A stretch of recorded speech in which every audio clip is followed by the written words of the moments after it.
इधर टिकट मिलने के बाद बीमा भारती का कहना है कि पप्पू यादव हमारे गार्जियन हैं, वो हमारा कभी विरोध नहीं करेंगे। हमें भरोसा है कि वो हमारा प्रचार भी करेंगे। जब पप्पू यादव ने अपनी पार्टी का विलय कांग्रेस में कर दिया, तब उन्हें गठबंधन धर्म का पालन करना चाहिए।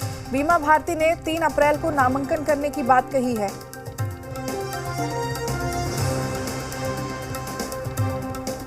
जो हमारे अभिभावक है आदरणीय पप्पू जी और सम्मान करते हैं, और जिस तरह से कुछ लोग जो है कि अफवाह फैलाने का काम कर रहे हैं कि वो साथ नहीं देंगे, वो ऐसे विरोध करेंगे, ऐसा कुछ भी नहीं है।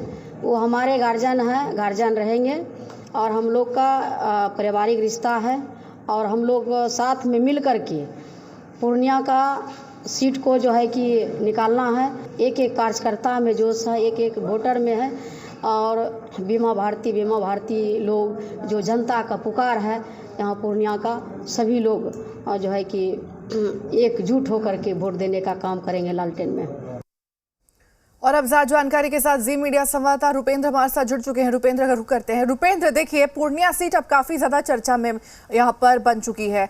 लगातार जिस तरह से जिक्र किया जा रहा था कि पप्पू यादव वहां से चुनाव लड़ेंगे, फिर आरजेडी के खाते में सीट चली जाती है, लेकिन अब आरजेडी ने जब खुद वहां से अपने उम्मीदवार उतार दिए हैं, तो पप्पू यादव फिर से कह रहे हैं कि वो चुनाव उसी सीट से लड़ेंगे और 2 अप्रैल को नामांकन भी करेंगे। तो इससे क्या समझा जाए?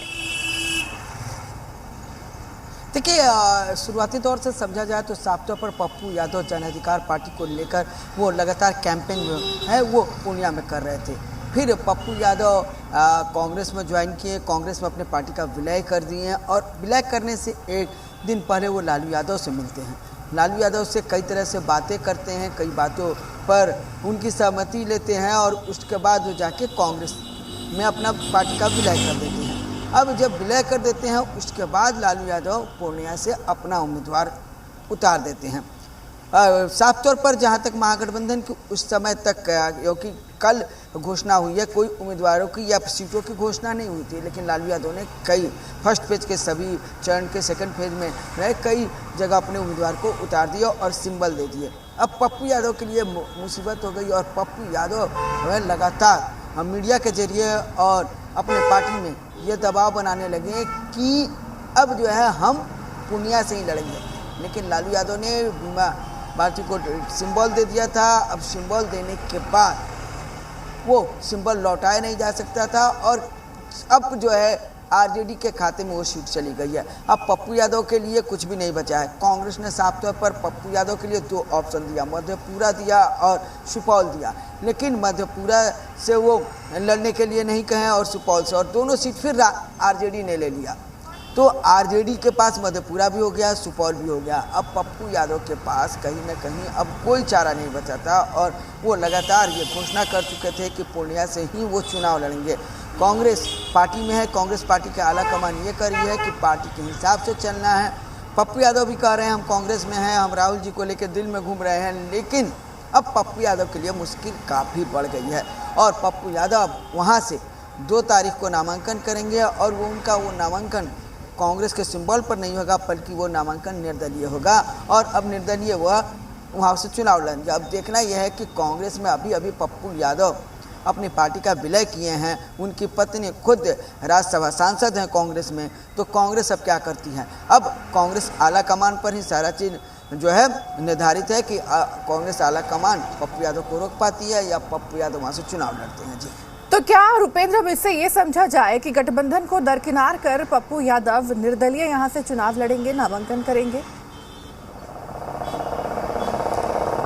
देखिए, ये माना जा सकता है जब पप्पू यादव ने घोषणा कर दिया है, तो वो जब वहाँ से नामांकन करेंगे तो निर्दलीय होगा, या फिर कुछ और पार्टी का हाथ थामेंगे, दामन थामेंगे, साफ तौर पर, क्योंकि उन्होंने अपने पार्टी का विलय कर दिया है और कांग्रेस में कर दिया है। और कोई भी पार्टी होती है वो अपने हिसाब से चलती है, और जब आप किसी पार्टी में चले जाते हैं तो उसके हिसाब से चलना पड़ता है, और उसके हिसाब से गठबंधन में वो आरजेडी की सीट गई है, तो वहाँ पर कांग्रेस कोई अधिक से लेना नहीं चाहेगी।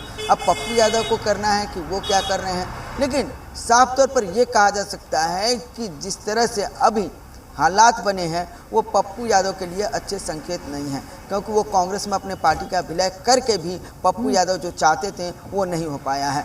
अब तो जेडीयू ने एक ट्वीट भी कर दिया है पप्पू यादव पर और राहुल गांधी पर, और वो ट्वीट जो है अब लोगों के बीच में वायरल हो रहा है। जी बिल्कुल, सत्ता पक्ष तो देखिए चुटकी लेगा ही, लेकिन रुपेंद्र एक और चीज़ यहाँ पर समझना चाहेंगे। अगर क्योंकि जिस तरह से पप्पू यादव बयान दे रहे हैं, वो कह रहे हैं कि पूर्णिया से ही वो चुनाव लड़ेंगे और कांग्रेस को जिताएंगे, यहाँ पर काफ़ी कॉन्फिडेंट अंदाज में वो यहाँ पर बयान दे रहे हैं, अपनी बातों को रख रहे हैं, तो इससे क्या समझा जाए? क्या आरजेडी बैकफुट पर फिर आ सकती है? क्या कुछ आरजेडी का आगे स्टैंड होगा? देखिए, आरजेडी बैकफुट पर कैसे आएगी? साफ तौर पर वो सीट आरजेडी के खाते में गया है और आरजेडी ने अपने उम्मीदवार को सिंबल दे दिया है।